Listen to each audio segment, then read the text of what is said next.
apa namanya, coretan-coretan tangan kecil gitu, atau desain-desainnya dari kertas kecil, atau ketika dia jalan dari misalnya dari rumahnya ke studionya itu banyak tanaman kan, jadi pelepah kelapa itu semuanya bisa jadi inspirasi sih gitu.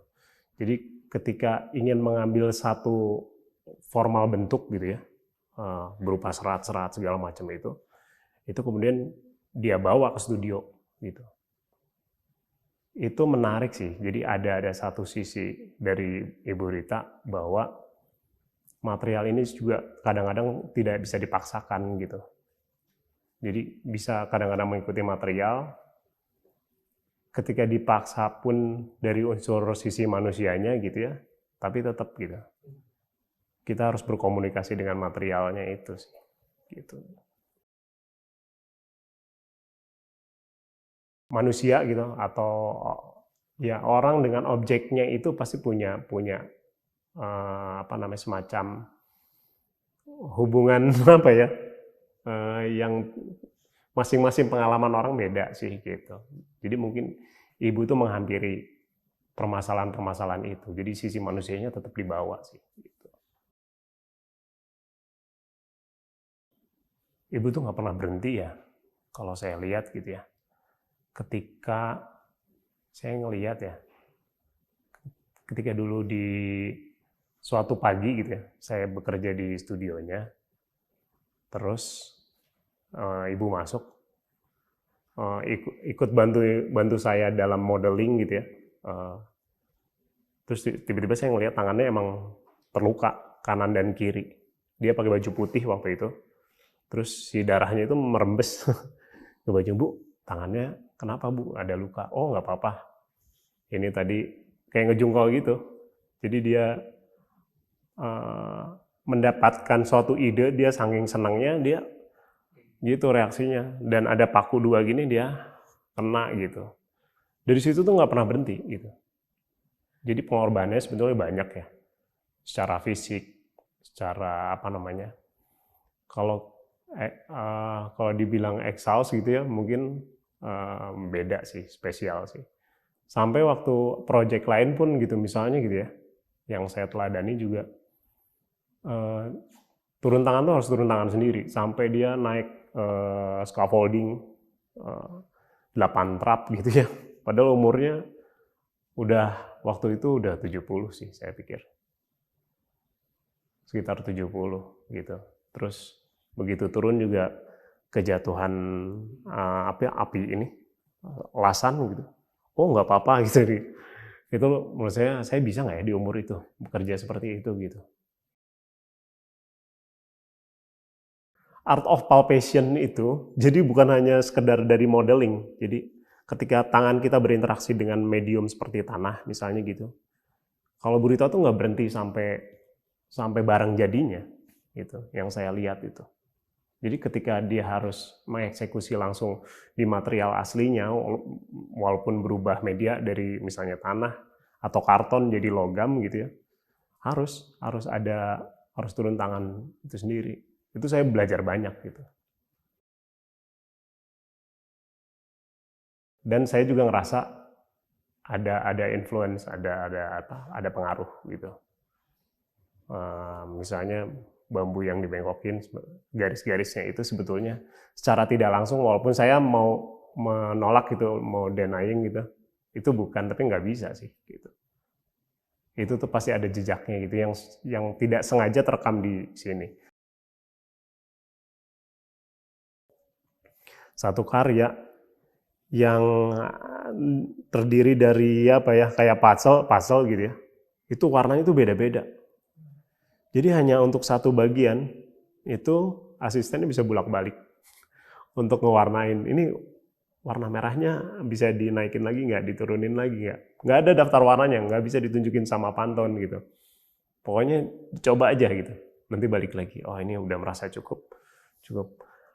Ketika itu selesai semua, nggak tahu ya.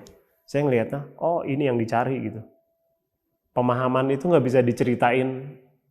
Ini kemarin gitu juga deh. Bukan begitu sih masalahnya. Ketika proses itu balik lagi gitu, ini kan sebenarnya warna yang kemarin aja gitu. Saya tahu. Mungkin Karena komposisi yang lainnya warnanya udah berubah gitu. Nggak tahu ya apa ya yang harus diceritain ya. Maksudnya experience aja gitu terhadap warna yang kalau saya lihat sih gitu.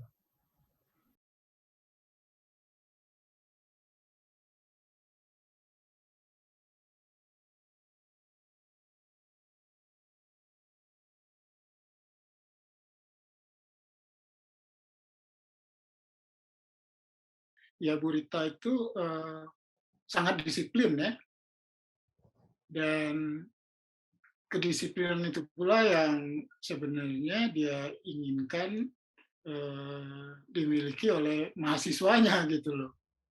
Kita itu sejak di tingkat awal ya, di Studio Seni Patung, Bu Rita itu sangat menekankan pada basis studi tentang anatomi gitu ya. Jadi sebenarnya dia mau menanamkan pemahaman pada kita bagaimana logika sebuah bentuk itu terjadi gitu ya. Pada akhirnya itu membuat kita selalu memperhatikan fenomena apa saja di alam dan lingkungan di sekitar kita gitu loh. Kita selalu mempertanyakan apapun yang ada di sekitar kita gitu loh. Apa yang kita lihat dan apa yang kita alami. Nah, saya pikir metode ini uh, mengantarkan kita pada pengembangan gagasan dan juga pengalaman untuk melihat sesuatu benda gitu. Ya, Bu Rita juga suka bercerita dalam berproses berkarya setiap hari begitu. Ide-ide kadang-kadang muncul justru dari situ gitu. Dalam sebuah pernyataan dia pernah bilang bahwa berkarya itu adalah bagaimana mencapai sesuatu sesempurna-sempurna sebagaimana yang dapat diusahakannya. Gitu. Itu yang dia kejar gitu di dalam berkarya gitu. Ya, Bu Rita kan mengembangkan seni patung abstrak dalam pengertian yang sesungguh-sungguhnya ya di Indonesia dengan argumen dan dasar-dasar yang kukuh gitu loh. Dan ya kita beruntung sih dengan itu kalau menurut saya ya gitu. Dia suka menggunakan media logam misalnya. Itu kan keras kan, keras dan solid. Tapi Bu Rita bisa melunakkan karakter logam yang keras itu menjadi lunak gitu loh. Dan dia bisa menundukkannya sebagaimana yang dia inginkan dalam gagasan-gagasannya gitu loh.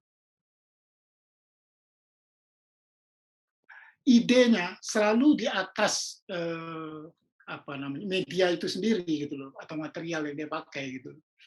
Tapi Bu Rita datang dengan prinsip-prinsip dan sikap yang mungkin kalau kita bisa katakan lebih keras dalam tanda kutip ideologis sebenarnya. Nah, Bu Rita itu kan uh, menurut saya yang sangat berharga itu tadi itu loh, bagaimana dia punya sikap gitu loh, gitu. Punya sikap yang jelas gitu di dalam berkarya gitu loh, dan itu sangat penting dan sangat berharga gitu sikap itu ya. Ya kalau kita mau melihat seniman ya disitulah kan misalnya nilainya gitu kan. Inspirasi loh, Ibu Rita tuh terinspirasi sekali dengan apa realitas visual yang dilihat di Indonesia ya, dan karya-karyanya dalam beberapa fase itu banyak memperlihatkan pengaruh itu.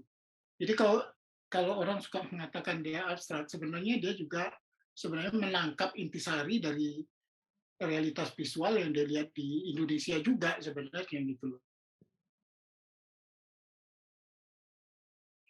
Nah dulu kita sering dibawa ke jurusan-jurusan teknik mesin misalnya, ke geologi, ke tambang, itu hanya untuk kita bisa mengetahui dari sumber yang apa valid lah ya gitu ya kurang lebih ya. Dosen di sana itu menjelaskan tentang misalnya material batu gitu loh. Misalnya bagaimana karakter granit, karakter andesit, sandstone dan material-material yang dari alam itu. Jadi kita bisa mengenali gitu loh. Itu dari jurusan-jurusan itu gitu.